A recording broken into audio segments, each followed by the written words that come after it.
भंडारा जिल्ह्यातील साकोली विधानसभा मतदारसंघातील काँग्रेस उमेदवार नाना पटोले यांच्या भव्य रॅलीचे आयोजन करण्यात आले। या रॅलीत शेकडो बाईक सवार सहभागी झाले होते।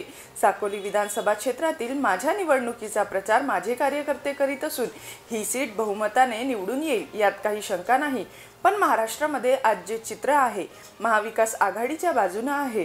महाराष्ट्र द्रोही आणि शुद्रोही व भ्रष्टाचारी सरकार शेतकरी विरोधी आहे। तरुण महिला गरीब लोक या सरकारच्या विरोधात आहेत। या सरकारला सत्तेच्या बाहेर बसविण्याची आता लोकांनी मानसिकता तयार केली आहे। खरं तर आमच्या भागातला प्रचार आमच्या कार्यकर्त्यांनी जनतेनेच केलेला आहे आणि आमची सीट ही बहुमताने निवडून येईल याच्यात काही शंका नाही।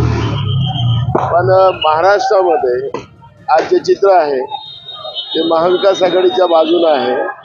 महाराष्ट्रद्रोही आणि शिवद्रोही सरकार आणि भ्रष्टाचारी सरकार जे शेतकरी विरोधी राहिली, जी तरुणांच्या विरोधात राहिली, महिलांच्या विरोधात राहिली, गरिबांच्या विरोधात राहिली, त्या सरकारला सत्तेच्या बाहेर जायची आता लोकांनी त्याला सत्तेच्या बाहेर घालवण्याची मानसिकता जनतेने केलेली आहे आणि त्यामुळे महाराष्ट्रातलं चित्र एकदम स्पष्ट आहे।